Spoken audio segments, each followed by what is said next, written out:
In this video, we're going to talk about how to factor trinomials.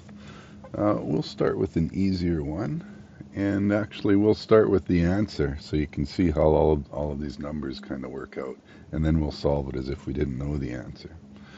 So let's say we have x plus 2 times x minus 7. Okay. Now if I want to expand this, meaning multiply out those brackets, I take this x, I multiply it with that x, and then I also have to multiply it with this minus 7. And then I'll do the same with the next number. The 2 is going to multiply the x, and then the 2 will multiply the minus 7. So we'll get 4 different terms coming out of this. So first of all, x times x, we get x squared, x times minus 7, minus 7x. Now for the 2, we get plus 2x. And 2 times minus 7 is minus 14. And then these two get combined. You can't add it to the x squared. You can only combine like powers of x. So there's only one term with x squared, so that stays like that. These each have an x. We can add them together. So that's minus 7 with a plus 2 gives us minus 5 altogether. And then 14 is the only number we have with no x's in it, so that just stays by itself. Oh, I forgot the x here. Minus 5x and minus 14. Now, notice a couple of things. These two numbers multiplied to give the 14, and the sign was negative because one of them was positive and one of them was negative. Okay. These two numbers in front multiply to give me the x squared, and this is an easier example because there were no numbers in front of those x's. It gets a little bit harder if there's some numbers in front of there. And what else do we notice? The plus 2 and the minus 7 added up to give us that minus 5. Okay, so let's begin this question as if we're starting from here. Okay, so I'll forget about this for now. I'll just put a little box over there. And now here's the question you might be given. X squared minus 5x, subtract 14. Now again, because there's just a 1 in front of there, you don't write the 1, but it's just the same as 1 times x squared. We don't have to worry about factors of 1. There's only 2 factors. 1 times 1 gives 1. No other whole numbers multiply to give 1, but for the 14, let's write down what the factors are in pairs. I'll just put 2 lines like that, and importantly, I put them in pairs. So 1 times 14 could give me 14. Also, 2 times 7 could give me 14. You can, if you're not sure what all the factors are, just keep trying. Can you divide 14 evenly by 3? No, you get some decimal or a fraction. How about 4? That won't work. 5 doesn't work. 6 doesn't work. And you don't have to try 7 because you already had 7 as one of the factors. So you know that you've gone, you've tried everything. You just have to keep increasing. If you put the smaller number in the left, keep trying bigger numbers until you reach a number as big as one you have on the right. And then you will have found all the factors. Okay, so my method is just to start trying to write out what those brackets could be that give me that trinomial we started with. And you could try the 1 and the 14, but there's no way that 1 and 14, if that's minus and that's plus, or they're both minus or they're both plus. Anyway, there's no way they're going to add up to minus 5. So it's not going to be that pair. It must be this pair. So we've got a 2 and a 7. Okay, so it must be the 2 and the 7 there. Because it's a minus sign, I know one of these signs has to be negative and one has to be positive. I'm not sure which way to go, maybe. And, you can actually guess and just try it. And then if you guessed wrong, put it the other way. That's okay.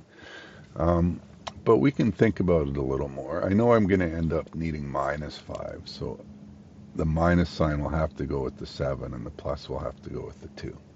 in order to get that minus 5 out.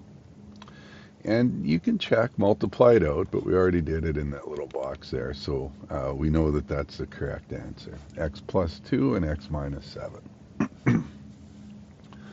All right, let's try a slightly harder problem. So there was number 1. We'll start on number 2 here.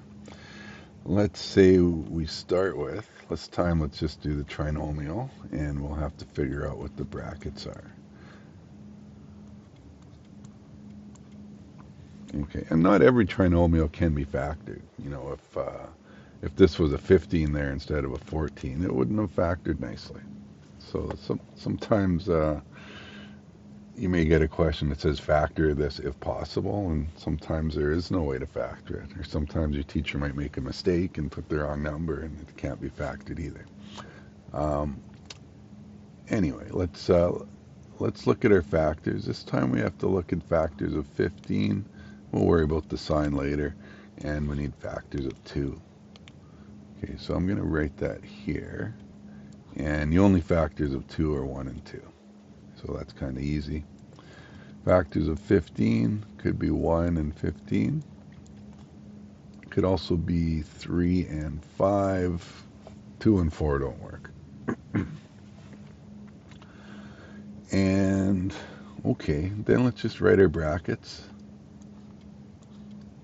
and see what we could get. Now, before we just had to worry about the two factors being able to add or subtract somehow to get the minus 5. This time we have to worry about, how do I get a 1? So, like, the 1 will multiply the 3, and the 2 will multiply the 5, so I would have like a 3 and a 10.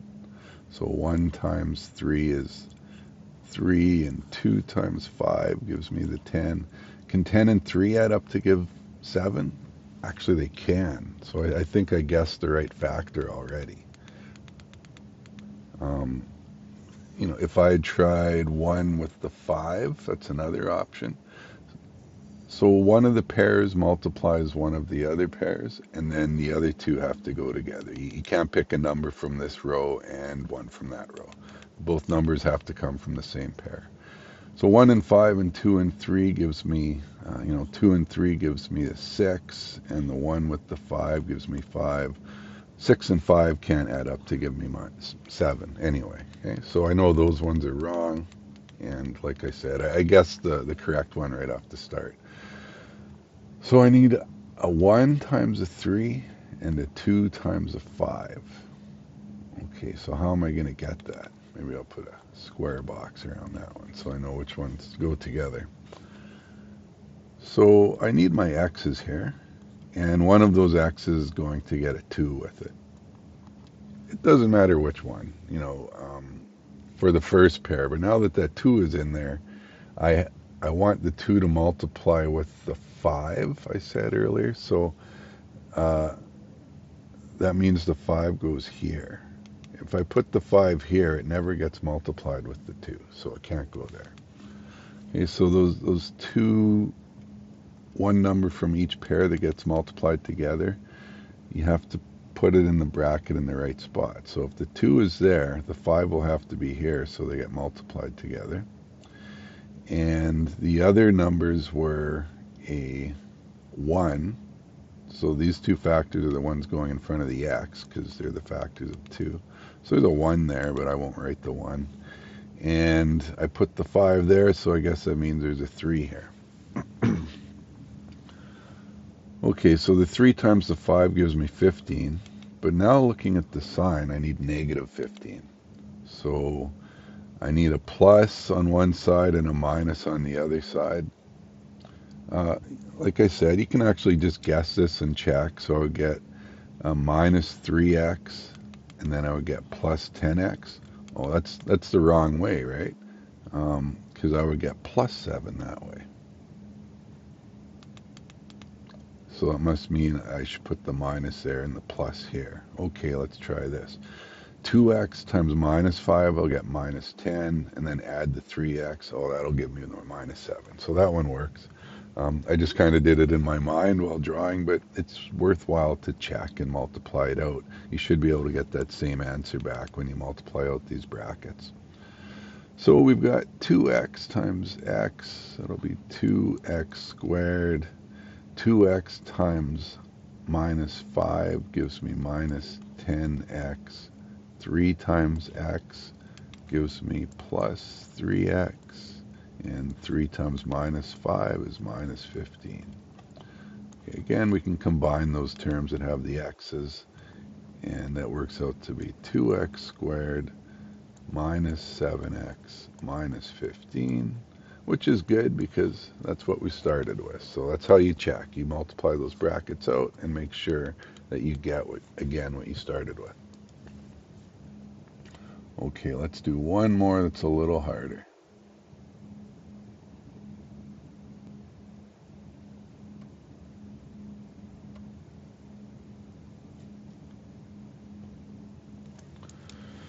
All right, this time we'll put a 6 in front of the x squared. So that's harder because now there's more factors of 6 than there were for 2. 6x squared minus 17x plus 12. Okay, and there's quite a few factors of 12 too. So let's see what we have. Our factors of 6 are 1 and 6, also 2 and 3. And our factors of 12 are 1 and 12, also 2 and 6, also 3 and 4. Okay, so I just keep trying bigger and bigger integers, see if 12 can be divided evenly by them, and then write the pair on the other side. I've already found all of the factors on each. I know that because as I moved up, I found 3, and then on the right side I had a 4. You never have to try something on the left that's bigger than a number on the right, or the same, so I can stop there. Okay, let me write these brackets here. And let's just guess what goes in there. You know, it's an educated guess, and you can work it out. But really, you can just try stuff and then multiply it out and see if it works. So if you're not sure, do that check. If the check doesn't work, usually you can see where you went wrong or what, you know, if you had the plus and the minus backwards or something. Then you'll know to just switch it and try again. So first, we always put the x's. It doesn't have to be in front, but that's just kind of the usual way we write it. And then we need some numbers in front of the x's. So these are the numbers that go in front of the x's, and then those are the numbers by themselves. And we need to think up combinations that will give us the 17 altogether. So like you could try 1 times 1 gives me a 1, and 6 times 12 gives me 72. Those two things can't add up to give me minus 17. Okay, let's try another one. How about 2 times 2 gives me 4, and 3 times 6 gives me 18. Could I add or subtract those to get 17? No, that won't work either. Okay, how about 2 times 3, that'll be a 6, and 3 times 4 gives me a 12. That one doesn't quite work, right? I get 18. Or I could get 6, or I could get minus 6, depending on, you know, imagine all possible signs that go with those. Can you get what you need? And there's no way to add them up to get a 17. Okay, but I feel like that one was close. What if I went 2 times 4 to get 8? And then, well, here I'll do a square one instead of a round one so I know which pairs are together. 3 times 3 is 9. Oh, look at that. 8 plus 9 is 17. I think we found our pair. All right, so we had 2 with 4, and we had 3 with 3. Okay, so these are the numbers in front of the x's. We can just fill those in. And it doesn't matter which one you put in front, but now that the numbers, you know, I could have put 3x and then 2x. Either will work, but now that I've locked in the 2 and the 3, that locks in which side this 3 and the, which side these two numbers really have to go on. So I wanted the 2 multiplied with the 4, so that means the 4 has to go here. So it will multiply with that 2 when I multiply out the brackets. And I wanted the 3 with the 3, so that goes here. Okay, so now it's the question of what sign do I put in front of each of these. Because that's a plus sign, either they're both positive or they're both negative. Now, I know they can't both be positive because I need numbers adding up to minus 17, so I need some negative numbers coming out.